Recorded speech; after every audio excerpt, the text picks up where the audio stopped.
Good morning to all you faith processors in the room. Thank you for coming so very, very much. And all of you that are out there in the ether world processing your faith. My name is Harry Jarrett. I am the pastor here at Pleasant Valley Church of the Brethren here in Weir's Cave. And this is Faith in Process Sundays Cool. I think Sunday is cool. So I am trying to get everybody else to think that too. And we are here this morning talking to Scott Holland. And I will be honest with everybody, I have got a lot of energy for today's conversation with Scott. I thought it would be best to offer a framework of kind of what we're talking about today so that everybody has an idea. There's a few streams of thought that are feeding me right now. First, I am in a class with Dana Cassell. It's called Outwit, and it's focused on biblical figures who outwit tyrants and what that means for resisting tyranny in our world today. So we're in Exodus. We're thinking about Moses. We're thinking about Pharaoh. We're thinking about the plagues. So I'm actively gleaning from that stream of thought. I am also reading Walter Brueggemann's The Prophetic Imagination, and some of you might have read that. And in the opening chapter, Brueggemann contrasts Pharaoh's royal consciousness, which is an economy of control, extraction, and managed despair, with Yahweh's counter economy that births an alternative community. That's the whole Exodus story. So Moses embodies a different imagination, and that's kind of what we're going to be talking about this morning, imagination. One that tells the truth about grief and energizes hope, breaking the spell of empire and making a new people possible. And alongside of that, I have been reading a lot of Scott Holland's work on theopoetics, including an essay that we're going to kind of work around this morning that engages Percy Shelley's A Defense on Poetry, which is very new to me. But in an essay that Scott wrote, he tells us that Shelley argues that poetry is not just ornament, which I love that idea, that it's not just pretty language that makes us feel good, it's world making language. And he quotes that Shelley says, poets are the unacknowledged legislators of the world. And Scott, you also talk about Richard Rorty's insight that reason can only follow paths which the imagination has first broken open. So I'm sitting here this morning reading all of this stuff, hearing all these conversations that I've had over the past week or weeks, and kind of synthesizing these ideas of poetic imagination and prophetic imagination and the literary narratives that we see written up in the Bible about Exodus and Pharaoh and all of that liberation stuff. So, Scott, I'm going to get you to talk a little bit here, and I'm going to ask you three questions, and you just pick up wherever you would like. And the first one is, what do we mean when we're talking about poetic imagination? Talk a little bit more about that. I just briefly highlighted it and mentioned it and named it, but flesh that out a little bit. Second, I wrote a piece that I sent you where I talk about the plagues of Egypt. And I suggest or ask the question, did the plagues literally happen as reported, or did they literarily happen?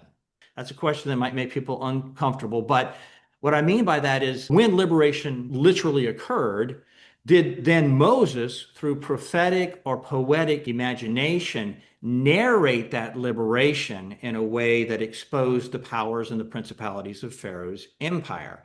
So liberation literally happened, but did it literally happen in that way? Or did it occur and then he created this literary narrative that sort of explains theologically and creationally what was going on there? So that's a big question, of course. And then third, if all of that is right and we read the plague narratives that way, you talk a little bit about just peace and your work with World Council of Churches. And you propose that we should move away from the just war ideology and instead focus on a just peace ideology. That's a lot, right? And hopefully I didn't confuse everybody in the room or anybody that's listening to this. But help me out, Scott. I've got all these thoughts going on, trying to make meaning out of all of these different streams that seem to be similar. Can you help us out with that? Well, I hope so. There are many streams, and the confluence is wide. So let's see where we can go with this. We'll start with poetic imagination. What is it, and how is that different than just our typical understanding of poetry or theopoetics? When we're talking about poetic imagination, we're really focusing here on a kind of consciousness, a kind of self-consciousness, world consciousness, and let's also say God consciousness or consciousness of the holy. And whether we're dealing with the disciplines of theology or psychology, we can say that there are various levels or types, if you will, of consciousness. And a poetic consciousness refuses to simply stop with rationality, full stop, because the human person gains understanding of God, world, self, and others, not simply through reason. In fact, Luther once said, reason is the devil's whore. But what we see, what we hear, what we smell, what we taste, what we feel in our deeply human experiences as creatures created in the likeness and image of the divine. And so when we talk about a poetic consciousness or a poetic imagination, I like to cite Richard Rorty. Richard Rorty was a towering philosopher of the 20th century and early 21st century.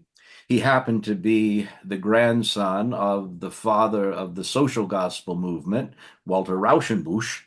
Oh, really? And Rorty was influenced by the stream of pragmatism, which can, of course, pause around what seems most reasonable, but also the stream of romanticism, which dreams, which imagines. And Rorty, drawing from that romantic stream, makes the claim that reason can only follow paths that are first broken open by the imagination. If we make no new imaginative moves, there can be no new modes of reasoning. We always reason from a particular proposition or proposal or experience, something that happened once, if not to us, to someone else, and we imagine. And if we don't allow our imaginations to move, then reason becomes a kind of static proposition or doctrine that doesn't move with what we would call the animation of life, the liveliness of living. So when someone like Walter Brueggemann speaks of the prophetic imagination, he's quick to say that in the biblical prophets, the prophets were also in some sense poets, and the biblical poets were in some sense prophetic, and that we don't pry apart prophecy and poetry because both prophecy and poetry invite us into a deeper consciousness, not only of ourselves, but of our worlds and of the possibility of the worlds we might choose to live in, to dream in, to imagine in, and to see emerge as realities. In that article you wrote, you sort of mentioned that that prophetic imagination and the poetic imagination both open a way, and that the new language that is possible because of that imagination of what might be a better way or a better world, that new language actually makes a new life possible, especially when confronting empire and tyranny. Very much so. Yeah, because tyranny, war, imperialism, colonialism often reflect a failure of a more expansive and inclusive imagination that values the intersectionality and the integration of all life. Mhm. In the article, you mentioned that you worked a fair amount, it sounds like, with the World Council of Churches and had a lot of conversation with people in oppressed situations, and sort of out of that came up with this conclusion of pursuing a just peace. Can you talk a little bit about that project, kind of what happened, and are there any similarities in the stories that you heard with the Exodus narration of the plagues and then the liberation of Israel? Yeah, so for many years, I worked in concert with the World Council of Churches in a project called Seeking Cultures of Peace, other projects called The Decade to Overcome Violence, and then finally on what was called the Ecumenical Call to Just Peace.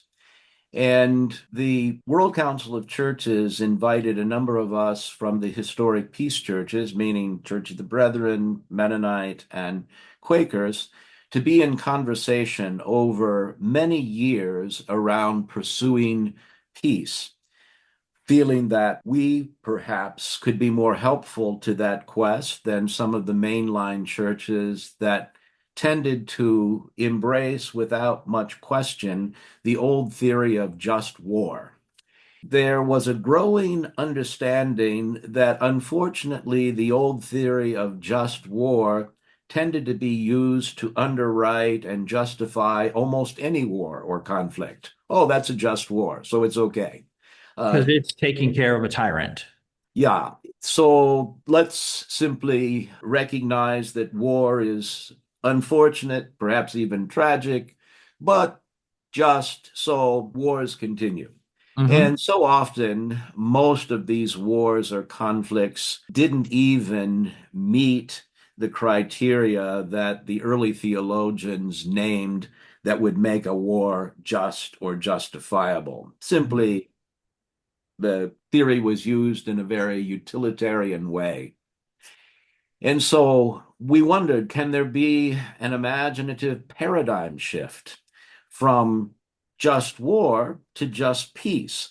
What might it look like if we are pursuing peace and working around elements of life together, communal life, economic life, life in diverse and pluralistic communities that would make for peace rather than make for war?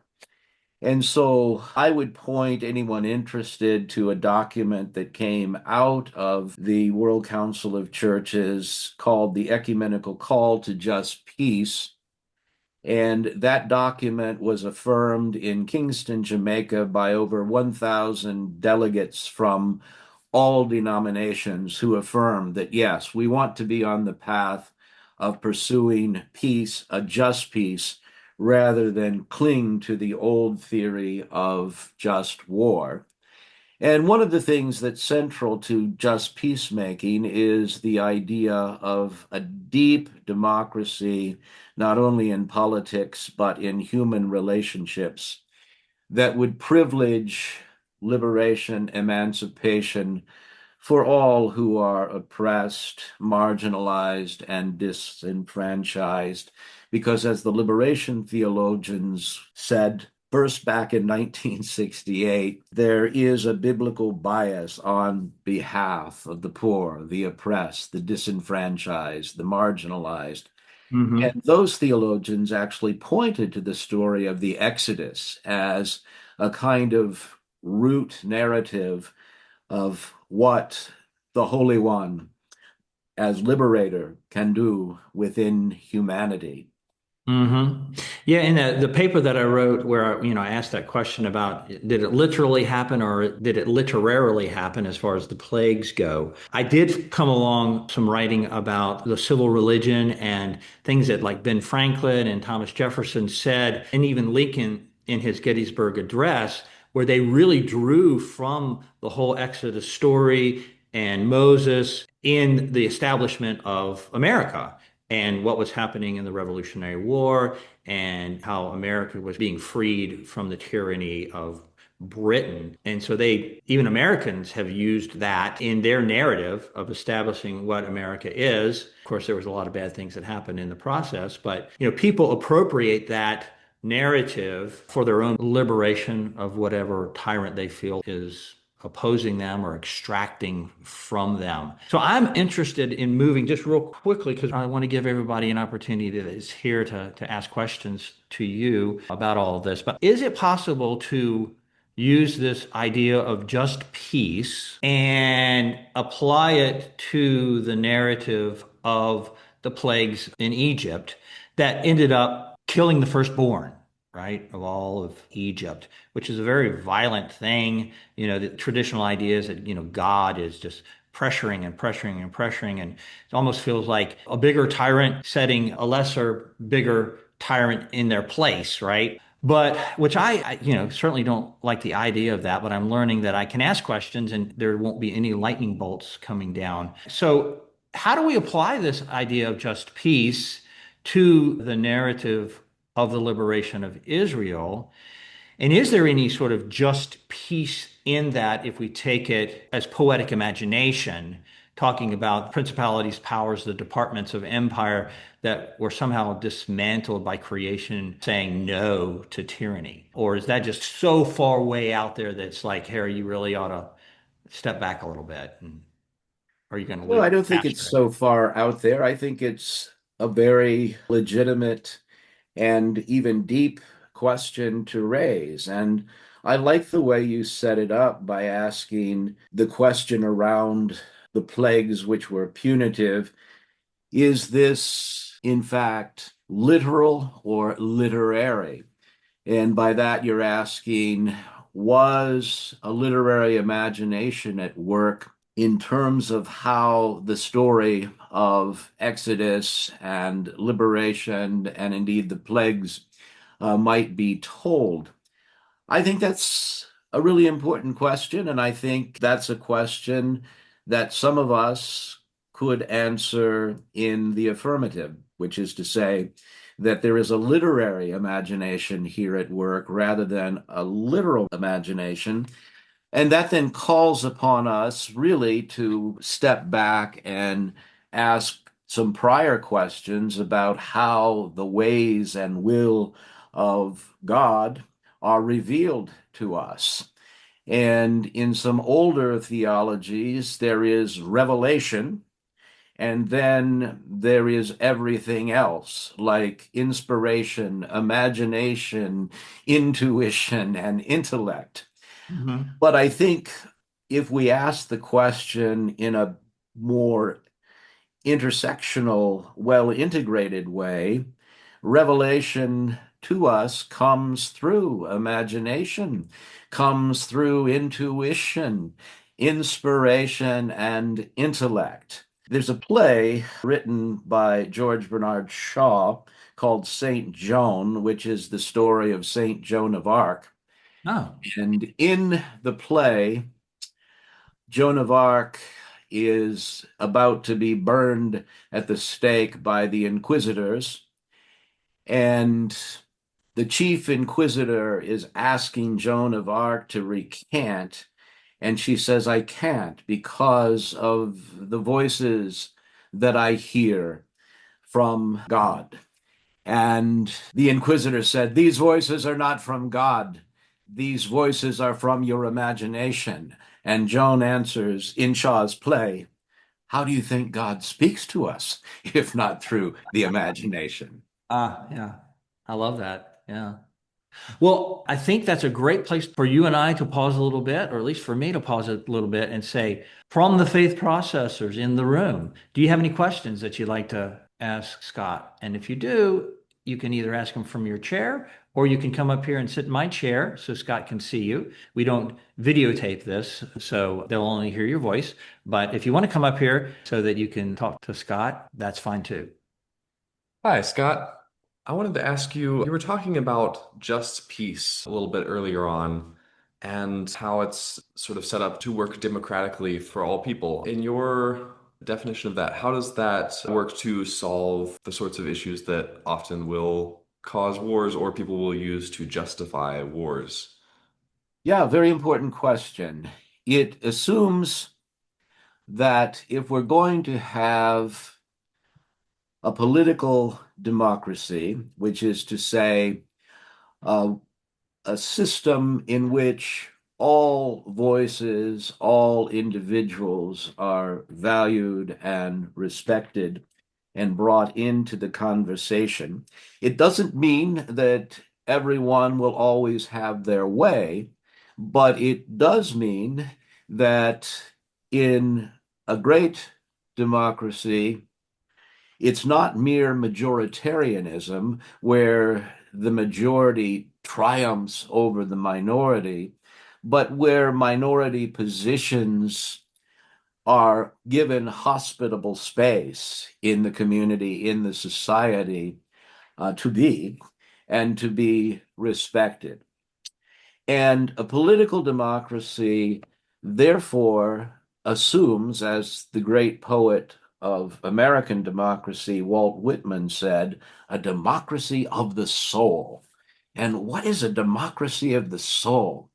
Well, according to Whitman and many who followed him, including myself, a democracy of the soul means creating space in your soul for many voices, for the voices of many, to be in conversation, not simply in the public sphere, but internally within yourself, to listen and learn from those voices around you that you hear and carry with you, and to try to be profoundly sensitive to a space that is not only inclusive, which is part of what we're thinking about in a just peace, but expansive, actually thinking beyond the boundaries, listening beyond the boundaries, and hearing beyond the boundaries that might be most familiar to us. It's a long and complicated process, and it demands vigilance and constant attention, attentiveness, and a kind of, I would say, spiritual as well as social discipline. Very cool. Well, next week we're going to have David Radcliffe. Oh yeah, Do you know good. David? Oh, to know David well. Do y'all know David? We've known one another and worked with one another for decades, even though we're both young men. Yes, yes. Juveniles, really, I would say, if nothing else in spirit. So he's coming next week and he's going to be doing his thing. We're going to be talking about creation care and everything. And so I sent him that article as well on the plagues. And is it literary or is it literal? And also in that whole thing, we're talking about creation rising up and giving agency to nature. And is that sacrilege or not? Agency to sentient beings, which I found very interesting, was actually a note in some of the things that Shelley, either Shelley or Rorty, that was talking about sentient life in this whole idea of poetic imagination and whether there is something even going on in the imagination of all sentient beings and in God's just peace imagination actually install in creation some sort of failsafe that when it's being used in tyrannical and extractive and abusive ways, that kind of every 400 or 500 years, it just sort of rises up and says, no, you can't use us in that way. And, humanity is even sort of part of that, where we see this cycle of tyranny lasting only but a certain amount of time, 400 or 500 years, typically at most, we see in history. Is there anything in there that you want to talk about in regards to that and what Shelley and Rory share about this poetic imagination and I its think that's a function? fascinating speculation that you raise about nature itself rising up and saying no, which assumes that nature is sentient, that nature has a kind of consciousness, and that nature has a kind of agency, if you will. Hmm. Certainly, within the last 50 years, um, biological, ecological scholarship is reminding us that nature is not an object, but that nature, of which we are a part, is not an it, but a thou, and that we have an I thou relationship with the natural world rather than an I it, because Hmm. we are all part of the same web of life. And some recent works that I think are very fascinating, illustrating the what we might call the grammar of animacy, are The Hidden Life of Trees, Braiding Sweetgrass, and the Yeah, the novel whole even network of by roots. Richard Right. Powers, The Overstory. Yeah. So, sure, I think there's something very alive and living and moving in nature. So, your question, in concert with a kind of process, philosophical, theological understanding of God's presence in the natural world, does nature rise up and say no? Does the river eventually say no when it is so polluted? Well, I think we're Does seeing that happen, right? indeed. We're seeing Uh, that happen. It's very interesting that we tend to say we're the only one that might have prophetic or poetic imagination. I think sort of installed in us, right? As human beings, as created in the image of God. But the biblical narrative says everything was created by God. And so, is there some sort of thing installed in all of our DNA for this prophetic imagination, this poetic imagination? And then if we say, yeah, maybe, then maybe what Moses is saying in regards to the plagues, in both maybe a literal and a literary thing, that God is doing this, well, maybe that's just the way God has created the world so that there is this reset when things just get so bad that God has created a just peace in the world that just sort of says, no, we're resetting now. We're going to go with liberation as opposed to tyranny. I somehow like that because then with the whole process and open on relational theology, that there's this persistent and persuasive love of God that is always we're always connecting to and relating to if we're open to it. We're persuaded by God's presence and love, and so are the bugs. Why do we assume that we're the only one that can be persuaded by the divine? yeah, so the process philosopher Alfred North Whitehead speaks of God as the poet of the world, and as the poet of the world opens what Whitehead calls a divine lure, an allurement in the direction of the holy, which Whitehead would see as part of the very biological, ecological processes of life, which is something interesting to ponder, I think. Yeah. I'm drinking from a lot of fountains right now. I've kind of decided that I'm going to limit that a little bit and just pick four because that feels like that's about all I can manage right now. Because it can be overwhelming how much alternative thought there is out there in the world. Yeah, and so this is why the great Nigerian writer Chimamanda Ngozi Adichie talks about the danger of a single story. It's dangerous to stop with a single story. We must open ourselves to a multitude of stories being in conversation with one another, because as soon as we put narrative closure on any one story and say the end, we end our adventures in learning. our romance of exploration. So there is a danger in stopping with a single story. And I think you're right. We can't pursue dozens and dozens of stories at the same time, but it can be helpful to identify three or four or five or six narratives that inform us in one way or another and allow those narratives to be in conversation with one another as we're seeking Yeah. understanding. Yeah, for a certain season. And if I'm not mistaken, you wrote a book about that, Stories That Save Us, right? I did. Yeah. Yes, that's one of the top on my reading list here coming up. Because you're one of the four, by the way. I didn't know if you knew that. Well, good. I'm complimented by that. Yeah, Yeah. if I lived down in the Shenandoah Valley, I'd show up to hear you preach because I find that you have a really alive and awake mind and heart and spirit. So I'm very interested in what you're exploring and what you're Well, teaching. well, thank you. Well, non-gratuitous self-promotion. You can listen to the podcast. I do put my sermons up on a podcast, and you can listen to it as you're traveling from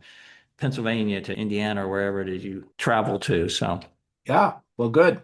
I think we're at our time limit now and probably at our capacity in thought. So we're going to go ahead and stop here. As I mentioned, David Ratcliffe is coming next week. So we're looking forward to talking and exploring some of these ideas about creation and the agency that might be in creation and all kinds of other things. So anybody who's listening to this, you're welcome to either listen to the next one or we'd love to have you here at Pleasant Valley Church of the Brethren in what we call the green room upstairs, and some people show up, and then you can ask questions too. But thank you so much for being here again, and I do hope, and we'll definitely try to coerce you to be here again in the future. Very good. Yeah, I'll come back. I enjoyed this conversation. So thanks very much, Harry. All right, and I'm going to do my due diligence to find essays and works that you have since forgotten and bring them back to your memory. Yeah, you can key into AI and some surprising things will come up there too. I It just I will. just discovered that. So Yes, things you have and have not ever said. yeah, that's it. Attributed to Scott Holland, which is the nice thing about this podcast, Buzz, because it's not AI generated. We are real, just so you know. Very good. All right. Thank you, Scott. You have a great day. And thank all of you who are here and the questions that you asked and the thoughts that you thought. And it's time for us to go to church. All So right. we'll see you Have a all good later. morning worship. All right. Thank you so much, Scott. We Take really care. appreciate it. Bye. Bye bye.